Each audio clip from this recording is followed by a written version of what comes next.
Hi, I'm Bybreen and welcome back to another episode of Soul Stirring Astrology, where I give you my textured take on the world of astrology. Well, in a couple of days' time, that is April the 16th, there is a new moon taking place in Aries, the fire sign, the cardinal sign, and actually the energy surrounding this new moon, again, is very cardinal because there are 7 planets in cardinal signs.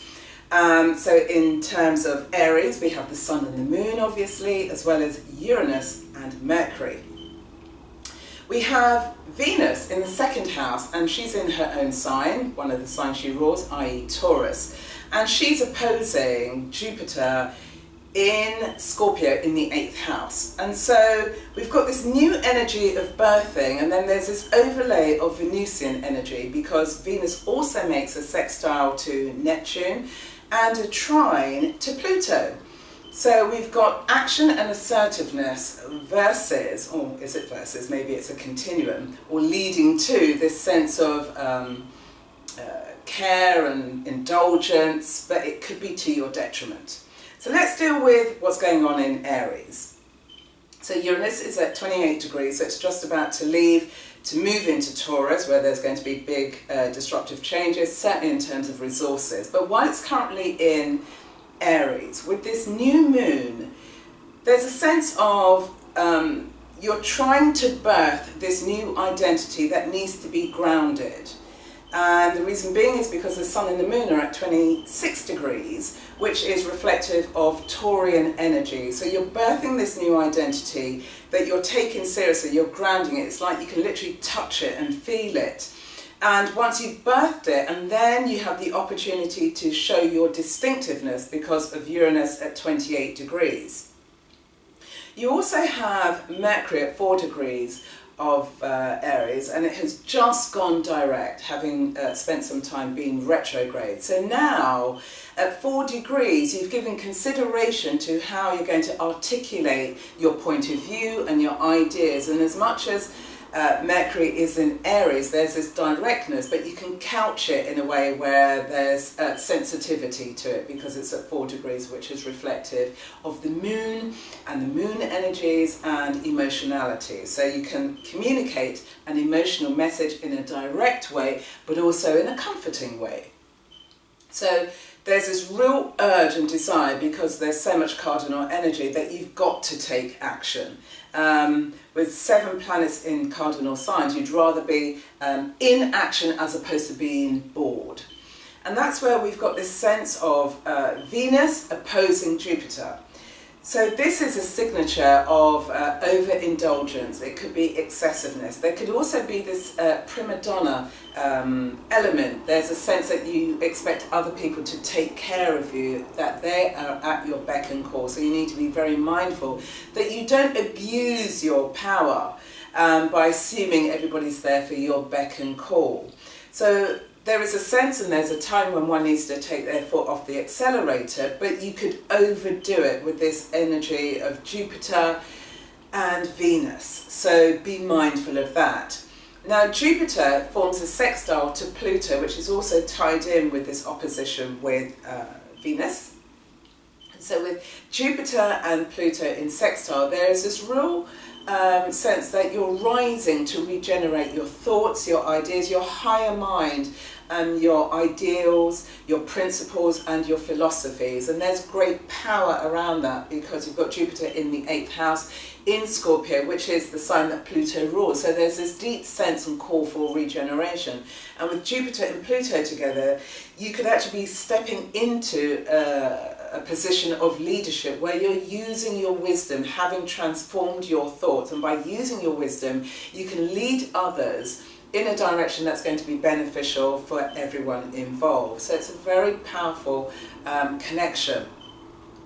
You also have Venus forming a trine to Pluto, and so here it could bring about the sense of emotional intensity. It could be in your intimate relationships, but it could also be that you're meeting somebody who's quite powerful in your world of work, or just in terms of connected to your career or your public standing. And through this interaction with this person, in your 10th house of career, they could transform you. You might gain some psychological insights due to this connection that you have with this powerful person, or this person, because it's a trine that's going on, enables you or evokes your power to show what it is that you really value. Sticking with the Venus theme, Venus forms a sextile to Neptune. So here there's a real sense of idealized love. It could also be a time where you are being touched and soothed by some type of art, poetry or creativity, because anything from the artistic realm is going to enable you to tap into your sense of consciousness in a way that not only transforms you, but then you are empathetic enough to aid other people so that they can bring about their own sense of happiness and well-being.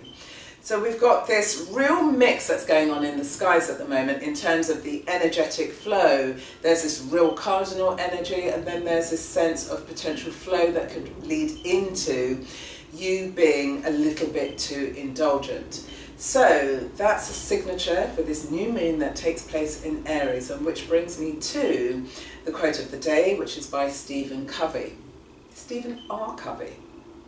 And what he said is that you can take responsibility for the choices that you make, but you aren't able to control the impact of the consequences of those choices.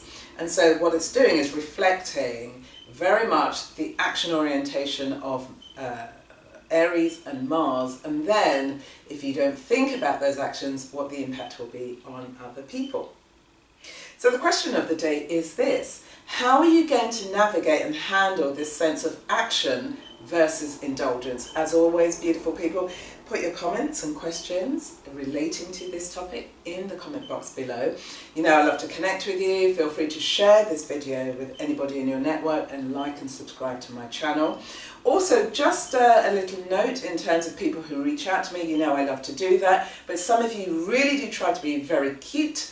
And what I mean by this is that you email me, and within your emails you are trying to get a free reading by the questions that you ask, and that's really a no-no. Come on guys, you know how life works. So when I'm asking for questions and comments, it's pertaining to the subject that I'm talking about in each episode. It's not pertaining to your specific questions and details regarding your own birth chart. If you want a reading, it could be a 2-question email response, it could be a 35-minute reading, or it could be a full 75-minute reading. Drop me an email at bybreensamuels@googlemail.com and just say I would like a reading, and that means a paid reading, and we can kickstart our conversation and take it from there.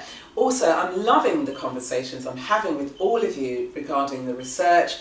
So there's been this sense of power and also love signatures. So I've got some more lined up today and tomorrow.